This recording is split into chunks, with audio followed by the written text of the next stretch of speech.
Günlük hayatımızda dilimize o kadar pelesenk olmuş bazı ifadeler var ki artık ne anlama geldiklerini düşünmeden kullanıyoruz. Batı medeniyeti, modern dünya, çağdaş uygarlık bunları söylerken sanki hepimiz aynı şeyden bahsediyormuşuz gibi. Ama bu kavramların içi aslında neyle dolu hiç düşündünüz mü? Bugün incelemesini yapacağım kitap Teoman Duralı'nın Çağdaş İngiliz Yahudi Medeniyeti kitabı. Bu kitabı yıllar önce okumuştum ama gündemde olan Epstein olayı ortaya çıkınca bu kitap aklıma düştü. Çağdaş uygarlık, modern dünya ne diye sorarsanız bana ben o adam derim. Tabi bu adam bir uç örnek ama şu anda dünyada hüküm süren medeniyetin insanlığı götürecek yer maalesef böyle bir kötülük olur. Çağımızı anlamak için bu kitabın okunması gerektiğini düşünüyorum. Nereye doğru sürükleniyoruz? Biraz ondan konuşalım. Teoman Duralı hepimizin bildiği Batı medeniyeti lafını bir kenara atıyor. Yerine çok daha spesifik, hatta ilk duyuşta insana şöyle bir sarsan bir isim koyuyor. Çağdaş İngiliz Yahudi Medeniyeti. Neden İngiliz? Neden Yahudi? Bu adlandırmanın arkasındaki tarihsel ve felsefi temelleri bu kitapta katman katman açıyor. Bu basit bir medeniyet eleştirisi değil. Aslında içinde yaşadığımız dünyaya dair bir zihniyet analizi. Çağdaş İngiliz Yahudi Medeniyeti. Teoman Duralı neden bu kadar spesifik ve hatta tartışmalı bir isim seçme gereği duyuyor? Yani Batı medeniyeti demek neden yetersiz kalıyor? Yüzyıllardır kullanılan bir tabir bu sonuçta. Teoman Duralı bunu şöyle açıklıyor. Batı dediğiniz şey coğrafi bir yöndür. Medeniyetin adı onun kurucu iradesi ve karakterini yani özünü yansıtmalı. Tıpkı Roma medeniyeti veya İslam medeniyeti dediğimizde aklımızda belli bir dünya görüşünün canlanması gibi. Teoman Duralı bugün içinde yaşadığımız küresel medeniyeti iki ana kurucu sütun üzerine oturtuyor. Birinci sütun İngiliz girişimciliği ve sömürgeciliği. Sanayi devrimiyle birlikte dünyayı bir pazar yeri haline getiren güç. Donanmasıyla okyanusları kontrol eden, ideolojisini, hukukunu sömürgeleri aracılığıyla dünyaya yayan ve kurumsallaşmış maddi bir ilişkiler ağı kuran güç. Birinci sütun dünyanın fabrikası ve yöneticisi. Peki bu devasa yapıyı finanse eden ve ona felsefi bir yön veren beyin kim? İşte burada ikinci sütun devreye giriyor. Yahudi mali kaynakları ve zihniyeti. Bu medeniyetin sermaye birikim modelini, finansal altyapısını ve felsefi temelini oluşturan unsur. Burada bir noktaya da değinmem gerekiyor. Çünkü Teoman Duralı'nın İngiliz ve Yahudi gibi terimleri kullanması kolayca bir suçlama veya antisemitik bir komplo teorisi olarak yanlış anlaşılabilir. Zaten kitapta da yazar belirtiyor. Belirli kavimleri, ırkları veya din topluluklarını hedef almıyor. O bu terimleri tarihsel süreçte ortaya çıkmış ve küresel sistemi şekillendirmiş kültürel yapılar, zihniyetler ve tarihsel roller için kullanıyor. Mesele İngiliz kanı veya Yahudi inancı değil. Mesele sanayi devrimini gerçekleştiren İngiliz sömürgeci aklıyla küresel finansı ve sermaye birikimini sağlayan Yahudi finansal aklının tarihsel ittifakının oluşturduğu sistemin kendisi. Bu bir sosyolojik ve tarihsel tespit, bir suçlama değil. Bence bu ayrımı yapmak gerçekten çok önemli. Kitabı okurken özellikle günümüzün hassas siyasi ikliminde insanların bu isimlendirmeyi yanlış anlama riski var. Ama Teoman Duralı'nın yaptığı şey aslında bir sistem analizi. Bizim günlük hayatımızın her anını belirleyen küresel bir sistem analizi. Bu sadece ekonomik veya siyasi bir yapı değil. Aynı zamanda kendine özgü bir düşünce biçimi yani bir zihniyet olan bir yapı. Peki bu medeniyetin zihniyetinin temel özellikleri neler? Bu medeniyet kendinden önceki tüm medeniyetlerden kökten bir kopuş temsil ediyor. Temelinde 3 büyük devrimci dönüşüm var. Birincisi ve en temeli metafizikten kopuş. Yani tanrı merkezli, ölümden sonra bir hayatı önemseyen, aşkın bir dünya görüşü tamamen terk ediliyor. Hayatın anlamı ve amacı artık gökyüzünde değil, yeryüzünde aranıyor. Onun yerine insan aklını, deneyi ve dünyevi olanı tek gerçeklik olarak kabul eden seküler, maddice ve pozitivist bir yapı inşa ediliyor. Teoman Duralı bu konuda çok net bir başlangıç noktası gösteriyor. Descartes'in felsefesi. Descartes'in dünyayı ruhsuz, ilahi bir anlamı olmayan, sadece ölçülüp biçilebilen bir makine olarak görmesi bu büyük zihinsel dönüşümün miladı. Doğa artık kutsal bir varlık değil, işlenecek bir ham madde oluyor. Bu arada bu kitap 1996 yılında yazılmış ama siz de fark ettiniz günümüzü anlatıyor ve maalesef geleceğimizi anlatıyor. İkinci temel dönüşüm kitapta Teoman Duralı'nın insan ve beşer arasındaki yaptığı fark. Yazar ahlaki, manevi, kültürel bir varlık olan insan ile sadece biyolojik, hayvani ihtiyaçları olan varlık alanındaki beşeri birbirine ayırıyor. Bu yeni zihniyetin o komplike insan tanımını bir kenara atıp onu sadece ekonomik çıkarlarıyla tanımlanan, sürekli daha fazlasını isteyen ve tüketen bir beşere indirgediğini söylüyor. Yani homo economicus iktisadi adam dedikleri şey. Sürekli kar hesabı yapan, duygusal ve manevi derinliği törpülenmiş bir varlık. Bence bu çok isabetli bir tespit.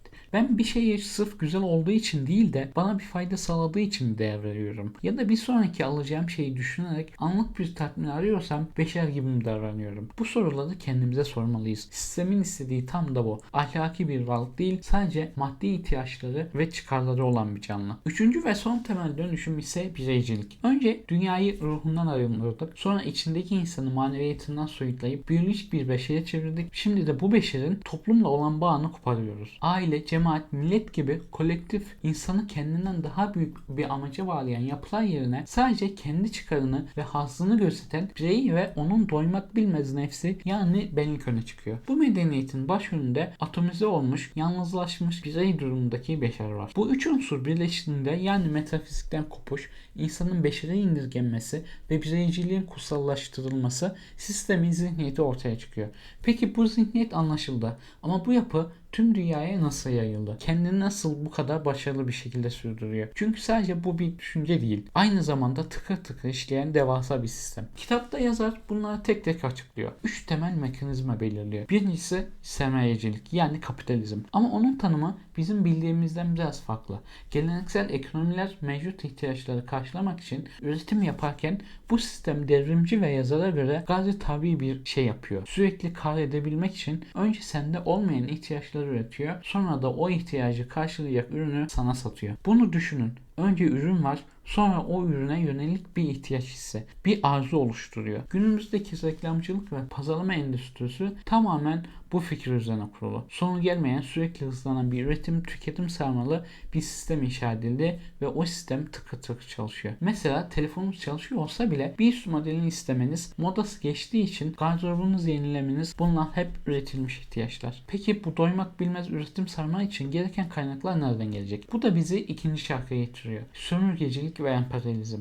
Bu devasa üretim için gereken pamuk, petrol, kauçuk, madenler, bütün bu ham maddeler sistemin geri kalmış, aşağı olarak kodladığı toplumların kaynaklarının neredeyse bedavaya zorla sömürülmesiyle sağlanıyor. Ama sistemin işi burada bitmiyor. Bu ham maddelerle üretilen işlenmiş ürünler, mamuller ironik bir şekilde yine aynı toplumlara bu sefer parayla satılıyor. Tam bir kısır döngü. Hem kaynağını alıyorlar hem de senin kendi ürettikleri ürünün pazarı haline getiriyorlar. Üçüncü mekanizma farmasonluk. Bence en dikkat etmemiz gereken nokta burası. Yazar farmasonluğu bu medeniyetin ideolojisini dünyaya taşıyan, dünyaya yayan, farklı ülkelerdeki seçkinleri, siyaset, ticaret, ordu, akademi gibi alanlardaki kilit isimleri birbirine bağlayan uluslararası bir teşkilat, bir mihrak olarak tarif ediyor. Dinin kamusal hayattan çekilmesiyle doğan manevi ve örgüsel boşluk bu tür seküler, pozitivist ideolojiler ve bu ideolojileri taşıyan küresel ağlar tarafından dolduruluyor. Yani bir tür laik misyonerlik gibi. Bu teşkilat medeniyetin kendi merkezinde yani İngiltere'de son derece muhafazakar bir yapı sergilerken çevre ülkelere yani Osmanlı gibi hedeflere ilericilik, devrimcilik, milliyetçilik gibi fikirleri telkin ederek onların geleneksel toplumsal yapılarını bozuyor. Dirençlerini kırıyor. Böylece o toplumları küresel sisteme daha kolay entegre edilebilir hale getiriyor. Kitapta Osmanlı İmparatorluğu'na etkisi detaylıca inceleniyor. Bu küresel sistem ve zihniyet Osmanlı gibi köklü bir yapıyı nasıl dönüştürdü? Bu askeri bir işgalden çok daha derin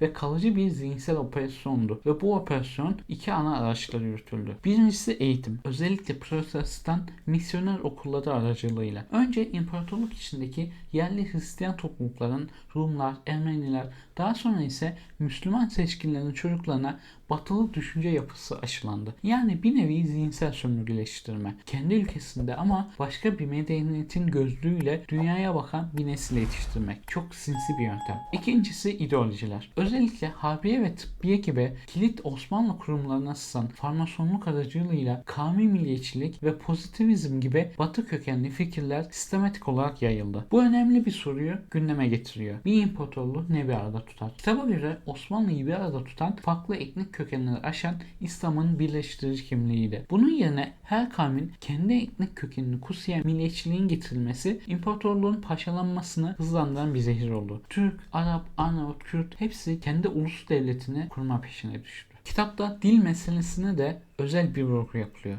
Türkçenin İslamsızlaştırılması ve yazı devrimi gibi konularda bu kimliksizleştirme sürecinin birer adımı olarak görülüyor. Bu neden bu kadar önemli? Dil sadece bir iletişim aracı değil, dil bir medeniyetin hafızası, düşünce kalıpları, ruhudur. Bir toplumun 1000 yıldır kullandığı Kur'an'dan, hadisten beslenen kelimeleri atıp yerine ya Batı dillerinden anlamsızca tercüme edilmiş ya da uydurulmuş öz Türkçe kelimeleri koyduğunuzda aslında o toplumun geçmişiyle olan bağını koparırsınız. Düşünce sistemini yok edersiniz, zihniyetini değiştirirsiniz. Yeri gelmişken belirteyim, kitabı okurken notlar alırsanız orijinal yeni birçok kavram ve yazım şekliyle tanışabilirsiniz. Teoman Duralı'nın dil bilimi ve terminolojiye olan hassasiyeti kitabın ayırt edici özelliklerinden biri. Kitaba dönecek olursak yazara göre nihai hedef Türkçenin tamamen tasfiye edilip yerine İngiliz Yahudi medeniyetinin ana iletişim aracı olan İngilizcenin yaygınlaştırılması. Teoman Duralı'nın çizdiği bu tablo oldukça karamsar ve sistemin ne kadar köklü olduğunu gösteriyor. Peki bütün bu analizden sonra bir çıkış yolu, bir alternatif sunuyor mu? Yoksa bu teslim olunması gereken kaçınılmaz bir son mu? Hayır. Eserin son bölümünün adı Ümit. Yazara göre bir çözüm var ama bu basit bir reddediş veya geçmişe özlem değil. Bunu 3 adımda özetleyebiliriz. Birincisi dürüst bir durum tespiti yapıyor. Bu maddeci medeniyetin tek potansiyel yani bilko ve rakibi İslam medeniyetidir. Ancak hemen ardından şu gerçeği ekliyor. İslam medeniyeti mevcut durumda fiilen yani bilfiil çökmüş haldedir. Yani potansiyeli var ama mevcut durum zayıf. İkinci adım ne? Batı'yı tamamen reddedip içi kapanmak mı? Hayır. İşte çözümün nüansı ve zorluğu burada. Teoman Duralı Batı'yı tamamen reddetmek aptallıktır. Onunla diyalektik bir ilişkiye girmek gerekir diyor.